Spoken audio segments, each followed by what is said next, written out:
Shalom saudara yang dikasihi Tuhan, jumpa kembali dalam Mesbah Doa kita malam ini. Dan saya berdoa supaya saudara menikmati Tuhan di setiap Mesbah Doa. Sebab itu jauh lebih penting daripada rutinitas. Jadi kita Mesbah Doa itu ada satu kerinduan, ada satu kehausan. Dan saya berdoa saudaralah orang yang dirindukan oleh Tuhan untuk menikmati semua yang baik, yang indah, yang Tuhan taruh, Tuhan berikan dalam hidup kita. Mari kita berdoa. Tuhan, terima kasih. Biar Engkau berkenan memberkati anak-anak-Mu di dalam Mesbah Doa. Kau hadir dalam pujian kami, Kau hadir dalam setiap masalah persoalan yang mereka hadapi. Dan Tuhan berikan jalan keluar ketika kami mendengarkan firman-Mu. Dalam nama Yesus, haleluya, amin.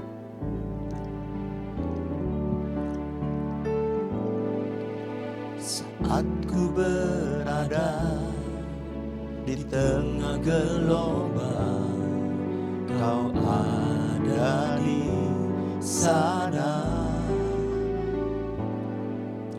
Hadapi cobaan, lewati ujian, tangan-Mu melindungiku, kasih-Mu menguatkanku, kemuliaan-Mu Tuhan pasti nyata di tengah badai. Kau pertolongan dan pengharapan, Tuhan kemenanganku. Katakan dari awal, saat aku berada di tengah gelombang, Kau ada di sana.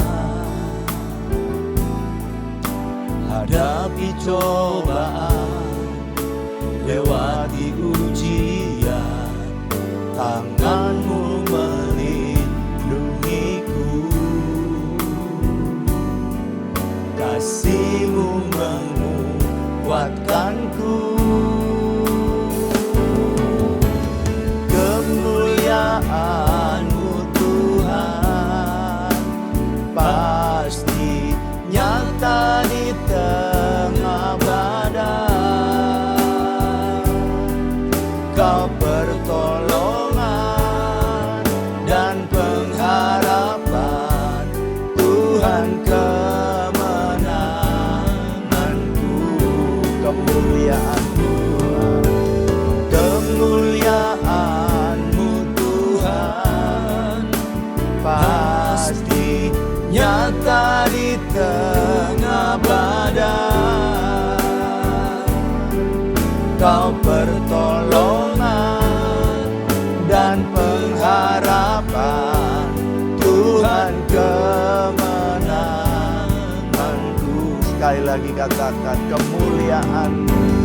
Kemuliaan-Mu Tuhan Benar Tuhan, pasti nyata di tengah badai.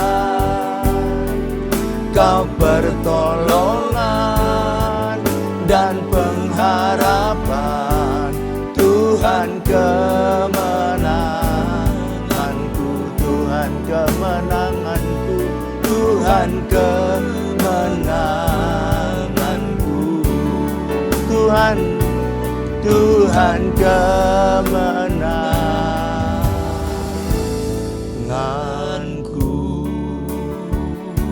mari sembah Tuhan.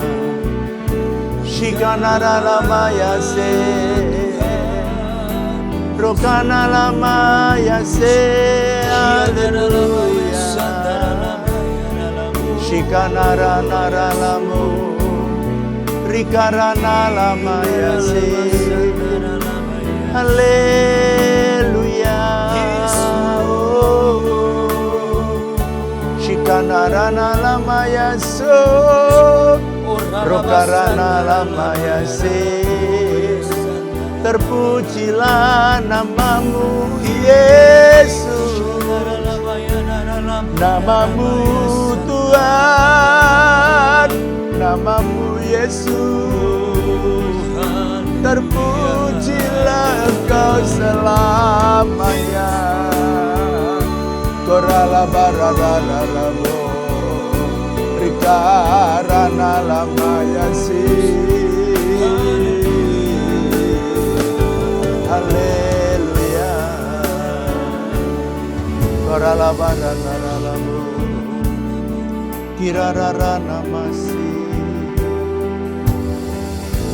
Di saat kami menghadapi badai dan gelombang, kami ketemu dengan Tuhan, sumber pertolongan kami. Ajari kami belajar untuk mempercayai Tuhan dalam segala hal. Sebab Engkau sumber kemenangan kami.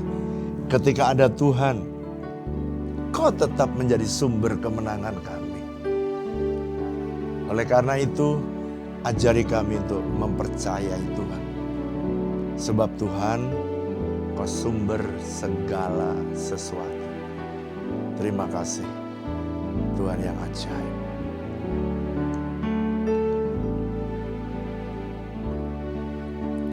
Ada saatnya yang ku alami, tak seperti yang aku ingini. Ku tetapkan hati untuk percaya. Benar, Ada saatnya yang ku hadapi, seringkali aku tak mengerti. Ku memilih untuk tetap setia.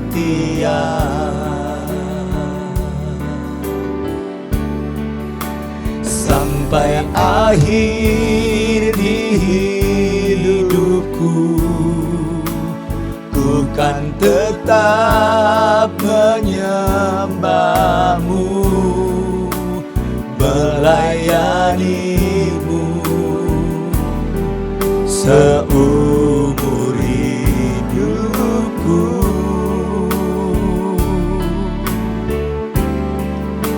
Sampai ku menutup mata, ku tetap mengasihimu, biar kau dapati ku hamba-Mu yang setia. ada saatnya, Ada saatnya yang ku alami, tak seperti yang aku ingini. Ku tetapkan hati untuk percaya. benar Tuhan. Ada saatnya, Ada saatnya yang ku hadapi, seringkali aku tak mengerti. Ku memilih untuk tetap setia. sampai akhir. Sampai akhir di hidupku, ku kan tetap menyembahmu, melayanimu seumur hidupku.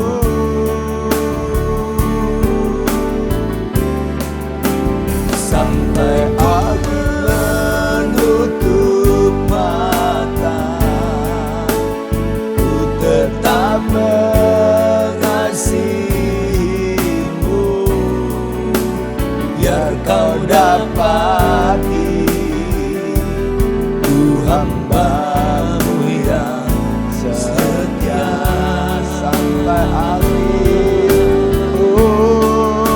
sampai akhir di hidupku. Bukan tetap menyembah-Mu, melayani-Mu seumur hidupku.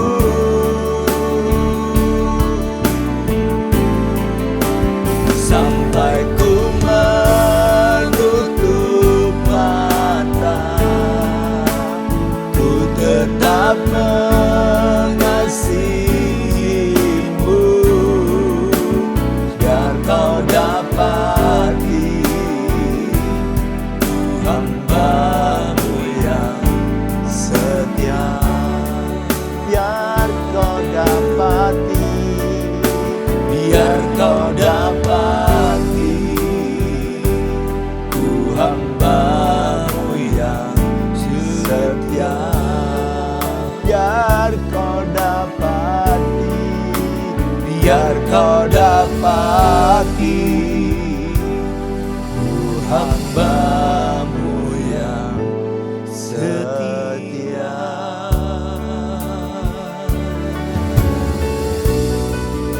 Kirana lamaya se, Korana lamaya santana rana, Kirala baya se,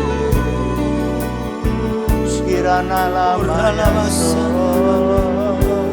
Yesus kekasih,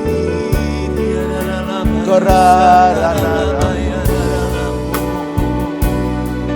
Korana lamaya se, Haleluya,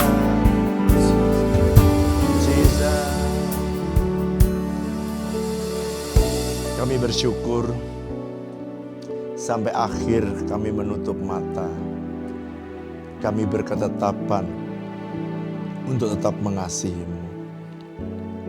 Supaya Kau dapati kami menjadi hamba-Mu yang setia sampai garis akhir. Oleh karena itu Tuhan, mari bicaralah kepada kami. Kami rindu mengenal Mu. Kami rindu mengenal Engkau Tuhan. Lebih dalam. Sampaikanlah isi hati-Mu supaya kami mengerti kebenaran. Sebab ketika kebenaran kami mengerti, kebenaran itu akan memerdekakan kami. Terima kasih Tuhan. Terpujilah nama-Mu. Dalam nama Tuhan Yesus kami mengucap syukur, kami berdoa. Haleluya. Amin.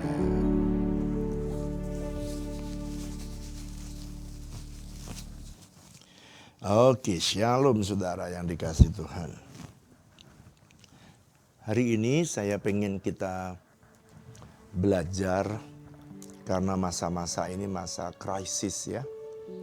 Dolar menyentuh angka 18.000. Biasanya 15.000 saja sudah banyak teriak, sekarang 18.000 saudara. Saya nggak tahu kapan turunnya. Bukan hanya itu saja, harga-harga naik sudah membuat banyak orang kehilangan pekerjaan, PHK di mana-mana. Sehingga masa-masa seperti ini seperti yang dinubuatkan oleh firman Tuhan dalam 2 Timotius pasal yang ketiga, ayat yang pertama sampai kelima dikatakan bahwa di hari-hari yang terakhir akan ada masa yang sukar. Pak, apakah masa sukar ini hanya terjadi pada masa akhir? Enggak. Saudara, kita mau belajar ya. Beberapa waktu lalu ketika saya ngajar di ibadah raya, saya itu dapat conviction, dapat satu keyakinan bahwa kalau saudara dan saya ini belajar mengikuti arahan Tuhan atau ngikutin God's direction atau divine direction, di tengah krisis yang besar seperti zaman Nuh, itu krisis yang terbesar, krisis kemanusiaan, krisis ekonomi, krisis global, karena meliputi seluruh dunia dan mati dan binasa. Coba bayangkan, Tapi Tuhan menyelamatkan satu orang yang namanya Nuh. Pak, apakah kejadian itu, krisis itu bisa berulang? Berulang lagi terus. Zaman Abraham. Nah, saya pengen kita belajar. Gimana setelah Abraham, Ishak? Apakah ada krisis? Ada. Ada masa kelaparan. Jadi krisis itu adalah bagian. Kalau saudara bertanya gini, Pak, kenapa sih Tuhan izinkan? Bagian Tuhan untuk membentuk saudara. Supaya saudara itu tough, saudara itu kuat. Saudara jadi Kristen bukan memble, tapi Kristen yang perkasa. Kalau tanpa melalui sebuah krisis, saudara tidak akan pernah bisa berkata bahwa saya akan survive. Saya bisa menang, nggak bisa. Nah, sekarang kita buka ya. Bagaimana dengan kehidupan Ishak ya, setelah Abraham mengalami masa sukar, bagaimana dengan Ishak? Ishak juga sama. Jadi ternyata saudara ya, tidak mudah ternyata itu ya. Kita melihat begitu banyak saudara persoalan-persoalan yang dihadapi oleh manusia ketika manusia ini hidup. Dan tidak ada manusia yang hidup tanpa masa sukar. Sekarang kita lihat Kejadian pasal 26.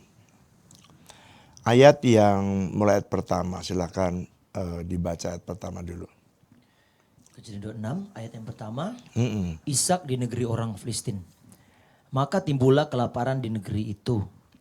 Ini bukan kelaparan yang pertama yang telah terjadi dalam zaman Abraham.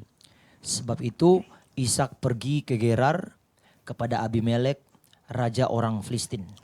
Saudara perhatikan. Maka timbullah kelaparan, krisis. Jadi krisis itu bisa terjadi kapan saja. Makanya saya mau menyiapkan saudara, gimana caranya kisi-kisi dari setiap hamba-hamba Tuhan ini dalam mengantisipasi atau menghadapi krisis. Timbullah kelaparan di negeri itu. Dan penulis dari kitab Kejadian berkata, ini bukan kelaparan yang pertama yang terjadi di zaman Abraham. Jadi ternyata ini bukan kelaparan pertama. Jadi zaman Abraham juga pernah ada kelaparan. Makanya Abraham menyingkir ke Mesir.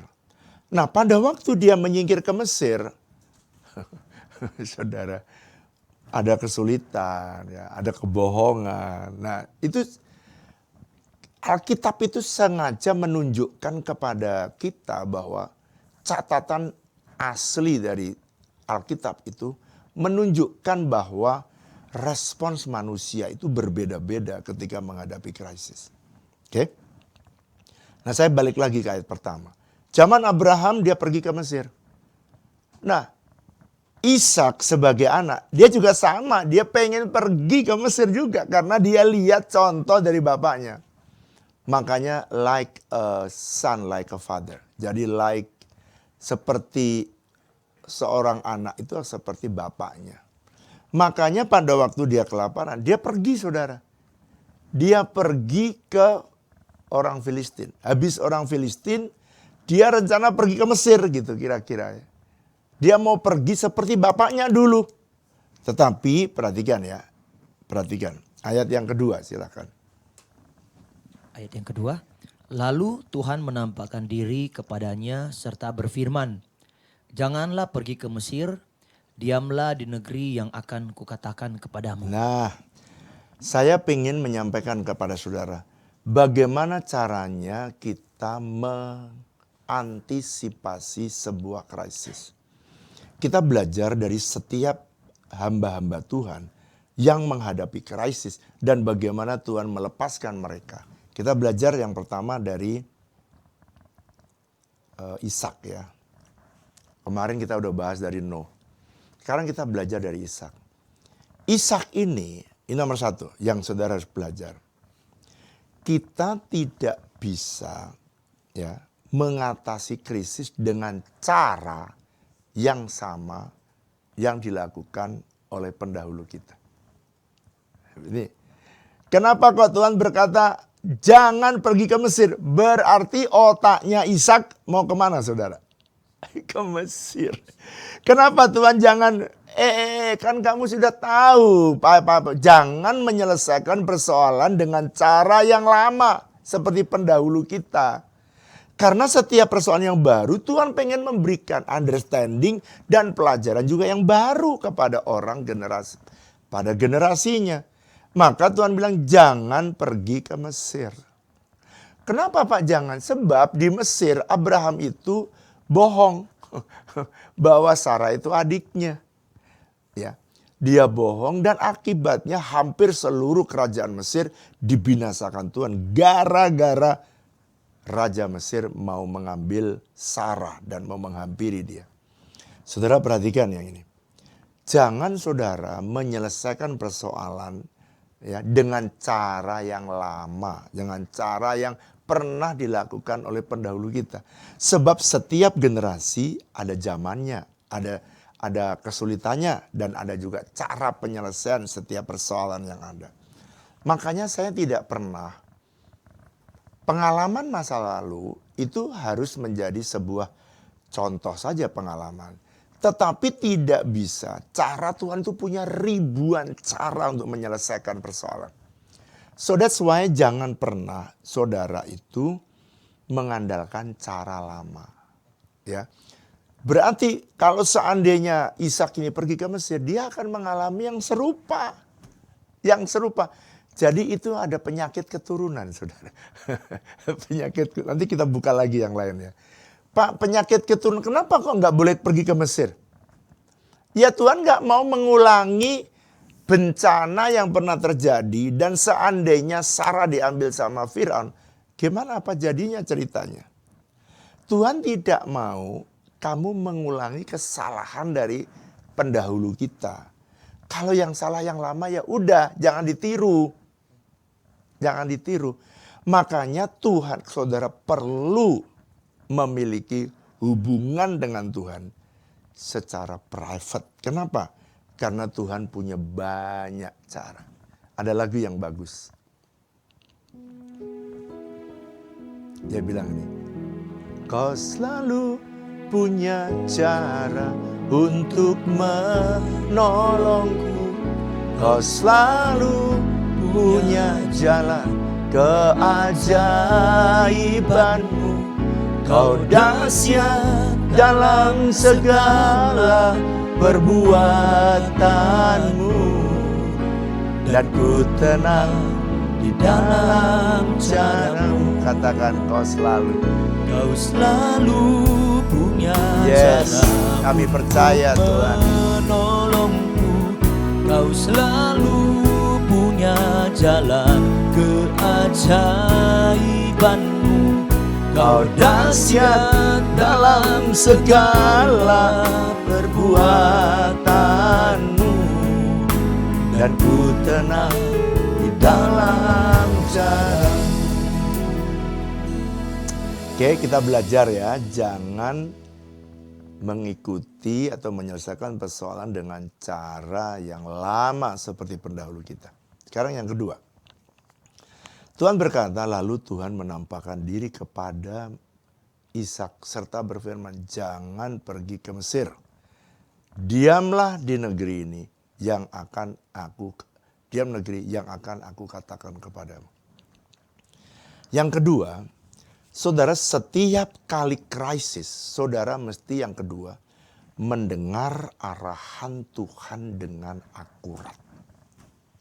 Yang kedua, kalau kita nggak boleh menggunakan cara yang lama, berarti kita harus menemukan cara yang baru. Atau dengan kata lain kita harus menerima arahan dari Tuhan secara akurat. Oke, kalau nggak boleh ke Mesir, apa yang harus saya lakukan? Gitu, saudara. Jadi saudara perlu menerima arahan Tuhan secara akurat. Coba arahan Tuhan apa sih yang disuruh oleh Tuhan kepada Ishak? Ayat yang ketiga, silakan dibaca. Tinggallah di negeri ini sebagai orang asing, maka aku akan menyertai engkau dan memberkati engkau Sebab kepadamulah dan kepada keturunanmu akan kuberikan seluruh negeri ini, dan aku akan menepati sumpah yang telah kuikrarkan kepada Abraham, ayahmu. Ya. Saudara perhatikan yang kedua, saudara mesti menemukan arahan Tuhan. Oke, kalau Tuhan tidak boleh aku ke Mesir, aku apa yang harus lakukan? Jelas tuh. Tinggallah di negeri ini, di negeri Gerar, sebagai orang asing. Itu arahannya. Jadi bagian yang kedua, saudara tuh harus terima arahan Tuhan itu dengan akurat. Kenapa Pak saya harus menerima arahan Tuhan dengan akurat? Sebab kita nggak bisa menggunakan cara yang lama. Cara yang lama ya caranya pada waktu itu, bangsa itu.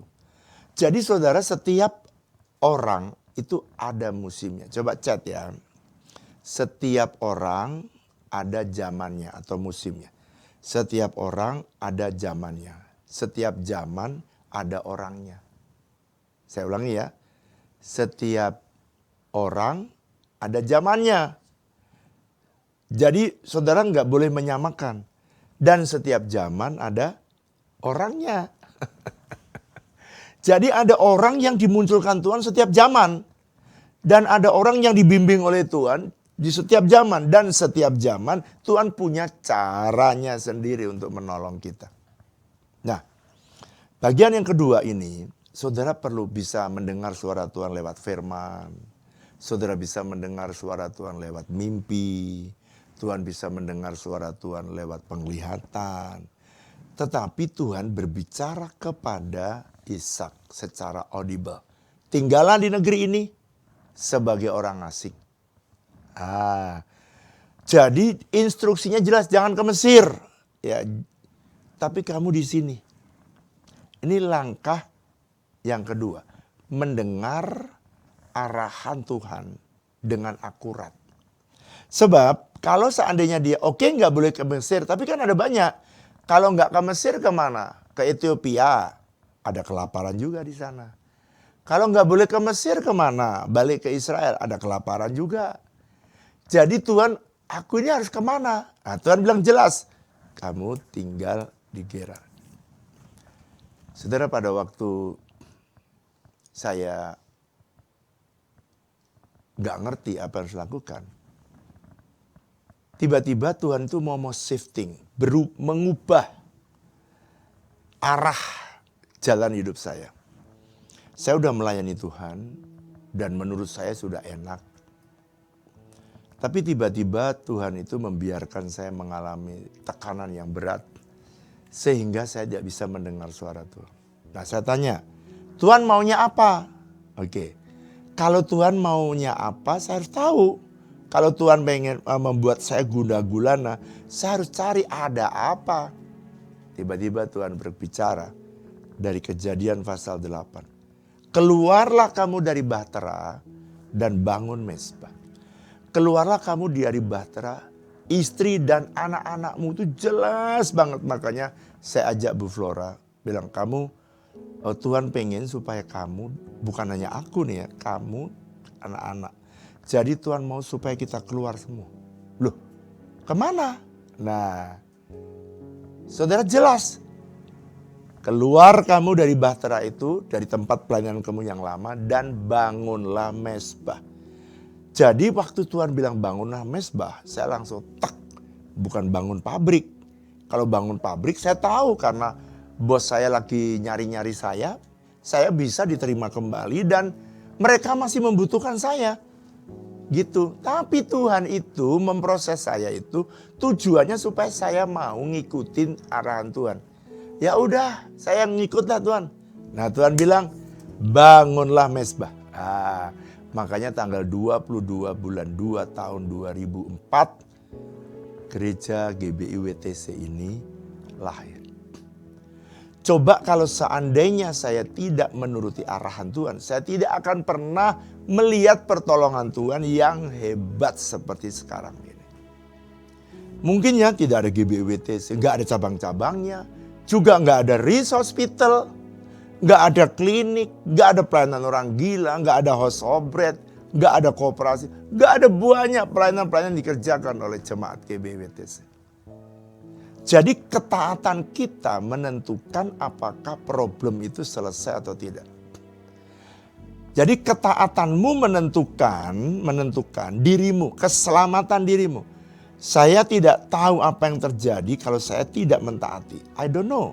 Tapi pasti lebih buruk atau lebih parah keadaan saya.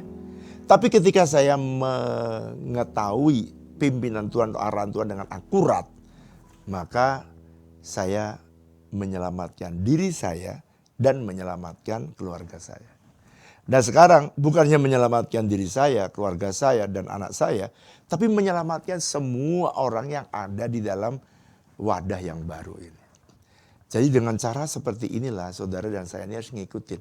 Kalau saya pada waktu itu saya stres berat karena ada dalam sebuah krisis. Nah ini krisisnya hanya saya yang mengalami krisis. Yang lain gak ada krisis. Tuhan makanya setiap zaman ada orangnya. Setiap orang ada zamannya. Setiap orang tuh bisa dipakai Tuhan pada zamannya. Setelah zamannya selesai, orang lain lagi yang dimunculkan. Makanya saya mau menggunakan kesempatan yang terbaik ini untuk melayani Tuhan. Oke? Nomor 1, jangan menggunakan cara lama seperti pendahulu kita. 2, saudara harus menemukan secara akurat apa yang akan Tuhan mau saudara lakukan. Yang ketiga, Tuhan mau supaya saudara itu mengingat-ingat janji-janji Tuhan. Saudara di tengah kelaparan, di tengah krisis, saudara mesti ingat janji Tuhan. Bagaimana dengan Ishak? Ishak juga diingatkan oleh Tuhan. Sebab kepadamulah, tuh Tuhan pernah berjanji kepada siapa? Abraham. Sebab kepadamulah keturunanmu akan kuberikan seluruh negeri ini. Wow.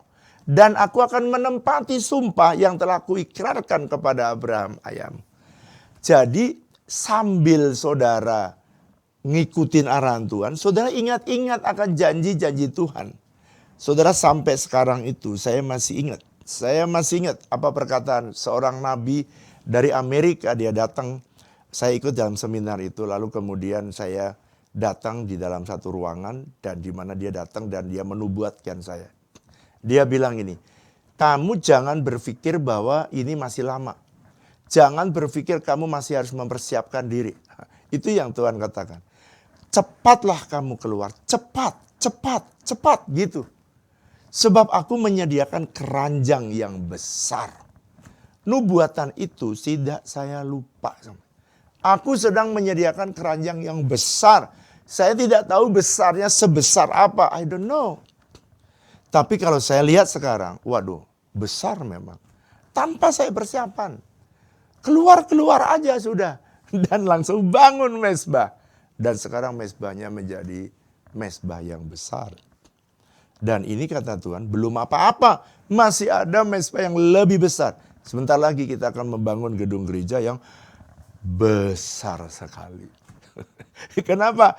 Karena janji Tuhan. Karena Tuhan besar, dia berjanji akan sediakan wadah yang besar, keranjang yang besar. Maka saya mau buat gereja juga yang besar. Jadi saudara mesti ingat-ingat. Walaupun tidak semua janji Tuhan terjadi dalam 1 tahun. Ini GBTC sudah jalan 22 tahun. So that's why saudara itu jangan menantikan Tuhan ya. Belajar untuk sabar. Menantikan Tuhan. Jadi yang ketiga langkahnya adalah ingat akan janji-janji Tuhan. Ingat janji Tuhan yang pernah diucapkan Tuhan. Lewat Abraham dan Ishak dengar itu. Ishak dengar dan sekarang Tuhan bicara langsung bukan kepada Abraham. Tapi bicara langsung kepada Ishak. Coba bayangkan. Dia bicara langsung kepada Ishak. Dan kemudian ingat ya. Lewat kamu dan lewat keturunanmu. Bangsa-bangsa akan diberkati. Berarti kalau bangsa-bangsa akan diberkati. Apa artinya? Artinya ya. Ishak ya pasti diberkati. Kalau nggak mungkin dia bisa diberkat. Bagi bangsa-bangsa kalau dia sendiri tidak diberkati. Ada lagu yang di kalangan Ronald, janji sejati. Janji Tuhan, janji yang sejati, janji Tuhan pasti ditepati dalam jalannya, dengan caranya. Ku tak khawatir segala yang akan terjadi. Ku tahu pasti Engkau menyertai. Ku tahu pasti Engkau melindungi. Kan ku serahkan hanya padamu, Yesus, Tuhan dan Juru Selamatku. Oke ya, yang ketiga, ingat akan janji-janji Tuhan. Jadi saudara, ingat ya, semua janji yang pernah datang dalam hidup saudara, ingatkan. Saya setiap tahun demi tahun saya bilang, Tuhan, aku ingat akan janjimu. Keluarlah kamu dari Bahtera, bangun Mesbah. Dan saya ingat-ingat dan saya lakukan. Jadi setiap kali ada pelayanan, setiap kali saya disuruh bangun ministry, bangun gereja, saya bilang kita harus membangun mesbah di tempat itu. Karena Tuhan, saya ingat janji Tuhan, kalau kamu bangun mesbah, di situ harus ada korban, maka Tuhan akan hadir. Tuhan akan turun. Dan ketika Tuhan turun, maka ada api Tuhan, ada mujizat Tuhan yang besar. Oke? Sekarang bagian yang keempat. Mari buka ayat yang ke-12.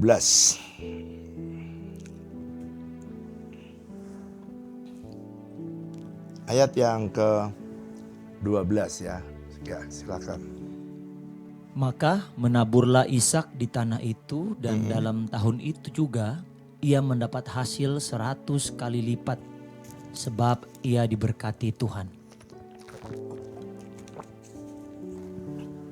Saudara,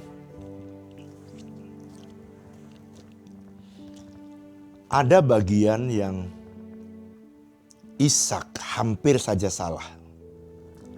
Dia hampir saja mengulangi kesalahan dari bapaknya. Dia bilang kepada istrinya, dia bilang istrinya itu adalah adiknya. Saudara bisa baca di ayat yang ke-8 tuh. Ya, ayat yang ke-8. Mulai ayat yang ke-6, ayat yang ke-8. Itu dia hampir salah. Coba ketika orang-orang di tempat itu bertanya tentang istrinya, berkatalah ia. Dia saudaraku, coba perhatikan. Kenapa? Ya ini penyakitnya saudara, kita suka niru apa yang dilakukan kesalahan-kesalahan orang tua kita. Sebab ia takut mengatakan ia istrinya. Karena pikirnya jangan-jangan aku dibunuh oleh petunjuk. Bukankah ini sama saudara persis apa yang dilakukan oleh Abraham? Sama persis apa yang dilakukan oleh Abraham ketika di Mesir. Tapi untungnya sebelum dia diambil, Abimelek ini melihat Ishak dan Ribka ini sedang bercumbu-cumbuan. Wah, begitu ketahuan enggak jadi diambil. Kenapa? Ya karena lumayanlah selamat. Makanya saudara, jangan menyelesaikan persoalan dengan cara yang lama. Oke? Nah sekarang Pak, kalau saya sudah mengingat-ingat janji Tuhan, apa yang harus saya lakukan step berikutnya? Nah, Tuhan memberi perintah kepada Ishak, kamu jangan pergi ke Mesir, diikutin. Oke, kemana? Kamu tinggal di sini. Setelah ditinggal di sini, di tengah kelaparan, dia dengar arahan Tuhan. Apa? Tinggal di sini. Karena dia disuruh tinggal di sini. Nah ini yang keempat. Ishak melakukan tindakan aktif, yakni menabur di masa sukar. Dia bukan mengingatkan janji Tuhan itu dengan pasif. Dia aktif. Di masa-masa yang sulit dan sukar, di masa kelaparan, dia nggak pasif. Nungguin aja, terserah Tuhan mau buka, turunkan mana atau apa. Dia aktif, dia tahu kalau pengen lihat tuayan, dia menabur. Makanya kunci yang keempat adalah menabur di masa sukar. Tindakan aktif dalam menantikan Tuhan. Ada satu lagu bagus. Bukan D ya, D. D itu. C. Ku kan tetap menabur dalam masa penantian, walau penuh air mata, namun ku takkan menyerah. Perjuanganku jadi tuaian indah. Tuhan memampukan,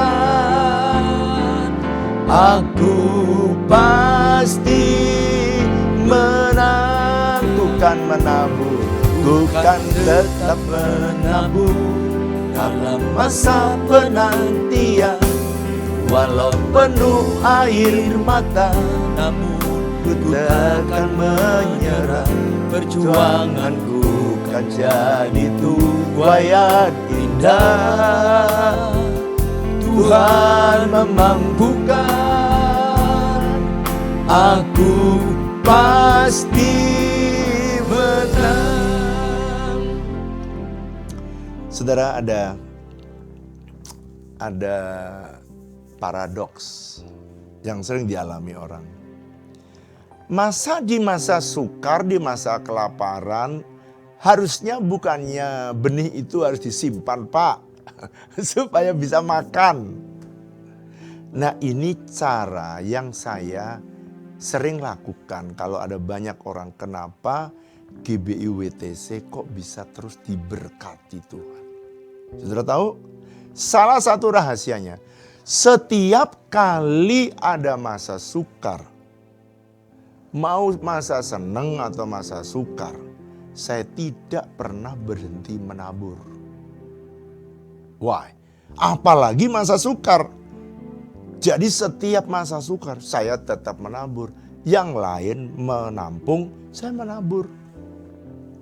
Saudara, waktu pandemi selama 3 tahun 2020 sampai 2023. Di tengah pandemi Tuhan bilang gini, kamu beri makan kota. Jadi dengan cara apa? Kamu harus membangun house of bread. Pada waktu saya mendengar itu, kita nabur, saudara. Duit di gereja harusnya disimpan. Semua orang berpikir di masa krisis dia nyimpen. Malah Tuhan bilang, kamu bangun ministry untuk memberi makan kota. Ini memang tidak make sense. Sama seperti Ishak. Ishak juga sama ketika dia disuruh oleh Tuhan ya, untuk menabur di tengah masa sukar. Itu juga sulit. Sulit sekali untuk dilakukan. Saya sempat dipanggil sama anak-anak saya, diajak diskusi. Pak, kalaupun Bapak pengen membantu orang yang susah, harusnya Pak bangun sebuah bisnis, buat sebuah ministry yang bisa untung dulu, menghasilkan dulu. Udah punya duit, punya cuan banyak, baru Bapak bagikan. Lalu saya bilang kepada mereka, ya itu kalau kamu yang bisnis. Tapi ini saya tidak disuruh bisnis, saya disuruh membangun ministry. Namanya House of Bread. Apa tujuannya? Tuhan tidak suruh carilah untung, nggak ada itu perintah. Tuhan bilang berilah mereka makan, that's it. Jadi apa yang saya lakukan? Setiap kali ada orang susah, pendeta susah. Saya masih ingat tuh banyak gembala sidang yang susah waktu itu. Dan dia datang, Pak saya nggak bisa makan. Dapur saya nggak ngebul lagi. Saudara, satu sisi ini masa sulit, masa sukar. Apakah saya menunggu untung baru saya bagi kepada orang lain? Atau justru di tengah seperti ini kita bisa berbagi? Nah, saya menetapkan. Udah nabur untuk bangun HOB. Ya. Lalu hasilnya HOB dijual harusnya untuk bayari karyawan. Tapi malah hasilnya dipakai untuk nolongin orang-orang ini. Bayangkan. Untung aja belum, kita udah kasih makan banyak orang. Saya masih ingat tuh, kasih diskon 30%. Untung aja belum sampai 30%, kasih orang 30% supaya mereka makan semua. Jadi apa yang kita tabur, udah nabur create kayak mesinnya untuk create bisnis, lalu menabur lagi hasilnya untuk orang lain walaupun belum untung.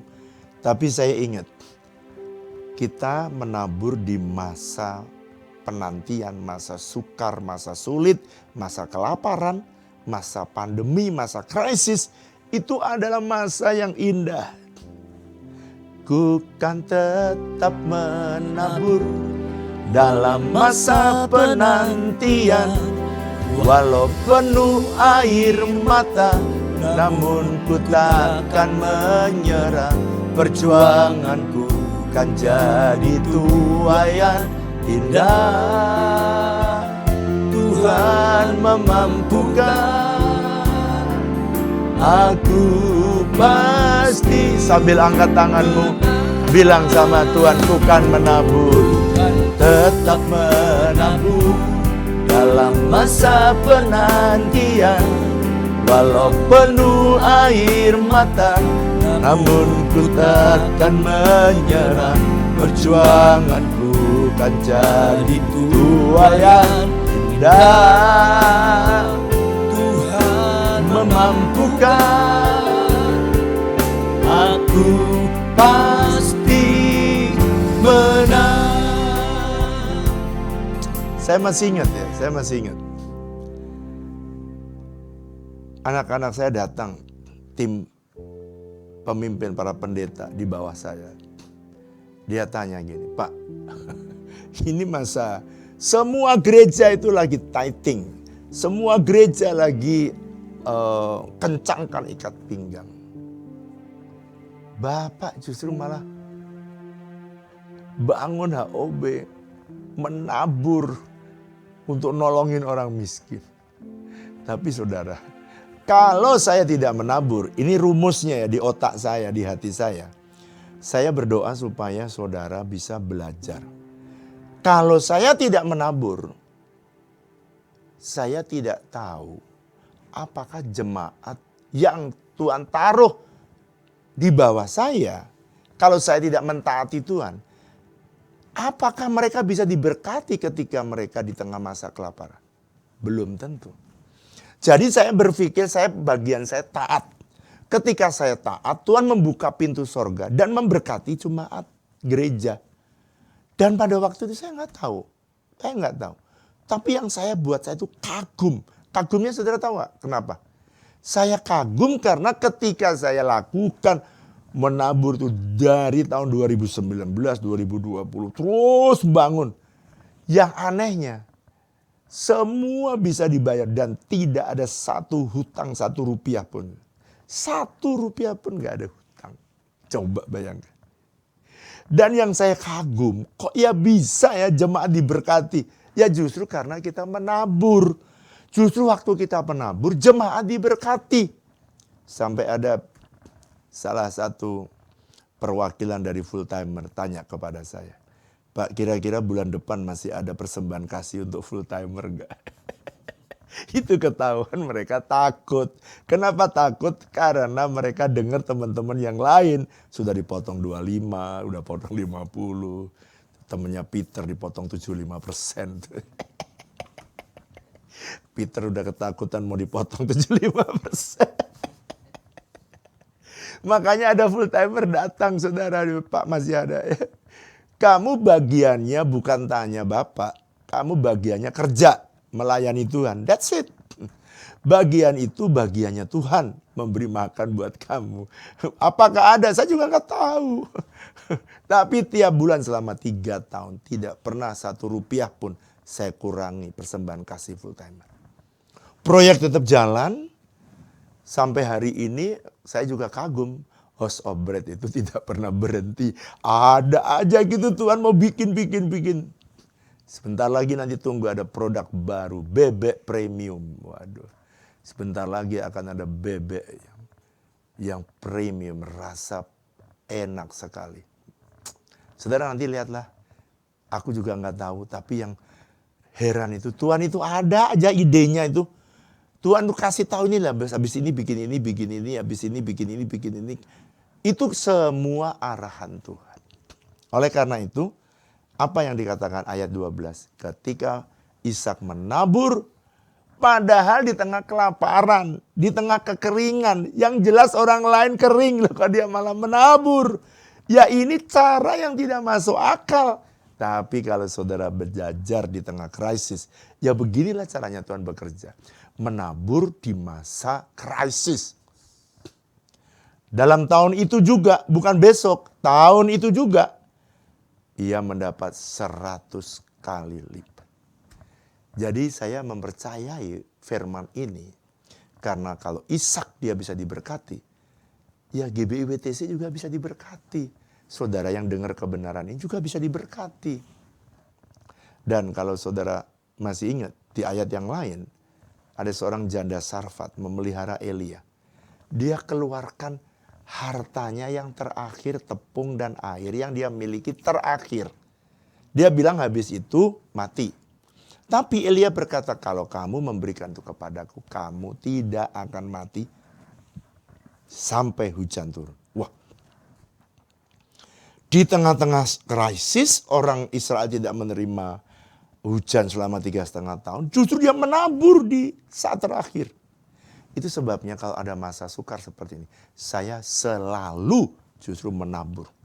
Selalu saya cari-cari akal. Saya cari-cari cara mana yang bisa saya tabur. Kenapa saudara? Ya begitulah caranya Tuhan menolong. Karena saya udah tahu polanya Tuhan bekerja, makanya saya tidak berhenti menabur pada masa yang sukar. Dan saudara lihat, HOB sekarang, ini hari ini nih ada tamu dari Sinode Gereja Kristen Kemah Daud. Karena saya nggak bisa menemani karena tadi ada acara. Tapi ketika mereka berkunjung, mereka tuh lihat karya Tuhan. Ada gereja-gereja sinode lain datang. Dan mereka itu kagum akan karya Tuhan. Dan kalau mereka melihat ini pasti Tuhan, itu saya senang.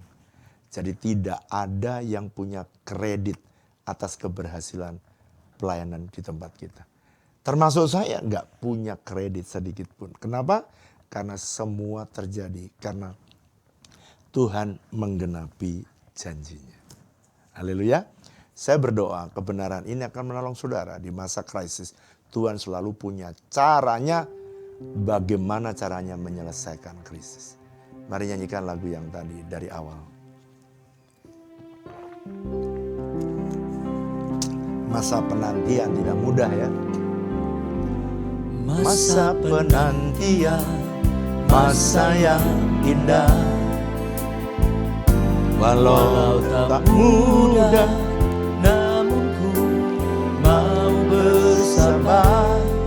Bersama Tuhan semua akan Dari awal katakan masa penantian. Bila ku tak mampu, Tuhan kan mampukan. Kuasanya sempurna, mampukan ku dapat bertahan. Bersama Tuhan semua akan indah. Bukan menabur, Ku kan tetap menabur dalam masa penantian. Walau penuh air mata, namun ku takkan menyerah. Perjuanganku kan jadi tuayan indah. Tuhan memampukan, aku pasti menang. Ku kan menabur, ku kan tetap menabur dalam masa penantian. Walau penuh air mata, namun ku takkan menyerah. Perjuanganku kan jadi tuayan indah. Tuhan memampukan, aku pasti menang. biar musik nyanyikan lagu ini. Saya mau berdoa, mungkin ada saudara di masa-masa krisis ini, saudara mengalami krisis. Saudara mengalami kesulitan, krisis kesehatan. Mungkin saudara mengalami krisis keuangan, mungkin bisnis, Mungkin pekerjaan saudara krisis, mengalami kesulitan dalam pekerjaan. Angkat tanganmu, saya mau berdoa supaya Tuhan menolong saudara. Kalau Tuhan menolong Ishak, Tuhan juga menolong Abraham, dia pasti juga menolong saudara. Sebab Tuhan punya rahasia setiap musim. Dan hari ini rahasia itu dibagikan pada saudara. Maukah saudara mengingat janji Tuhan bahwa janji Tuhan itu ya dan amin. Dan jangan lupa menabur di masa sukar. Sekalipun bagi orang lain itu tidak masuk akal. Tapi bagi saudara yang percaya kepada Tuhan, lakukan dengan setia. Seorang petani tidak akan pernah beroleh tuaian kalau dia tidak rajin menabur. Tuhan lihat tangan-tangan yang diangkat. Aku berdoa Tuhan yang sakit biar kau jamah dan kau sembuhkan. Aku berdoa yang kehilangan pekerjaan, Tuhan berikan pekerjaan yang baru. Tuhan, aku berdoa Tuhan ketika mereka mengalami kesulitan dalam bisnis mereka, omset mereka turun. Aku berdoa dalam nama Yesus, jujur di tengah krisis seperti ini, buktikan janjimu atas mereka supaya mereka menerima omset yang lebih besar di tengah krisis. Aku berdoa, aku mengangkat tangan supaya tanganmu bekerja. Nama Tuhan akan dimuliakan. Aku berdoa dalam nama Yesus supaya kasih karuniamu turun atas hidup mereka. Tuhan membuka jalan di tengah masa sukar. Engkau menolong Ishak, maka engkau juga menolong umatmu yang hari ini mengangkat tangan di hadapanmu. Sambil Anda angkat tangan, deklarasikan, ku kan menabur. Ku kan tetap menabur dalam masa penantian. Walau penuh air mata, namun ku takkan menyerah. Perjuanganku kan jadi tuaian indah. Tuhan memampukan, aku pasti menang. Sekarang mari angkat dua tanganmu, terimalah berkat Tuhan. Biarlah berkat kasih karunia dan damai sejahtera berlimpah-limpah dari Allah Bapa kita. Kasih dan cinta dari Tuhan Yesus Kristus. Persekutuan yang manis dengan Allah Roh Kudus kiranya menyertai Bapak Ibu Saudara sekalian mulai hari ini bahkan sampai selama-lamanya. Yang percaya sama-sama katakan amin. Sampai jumpa di mesbah Tuhan berikutnya. Tuhan Yesus memberkati saudara.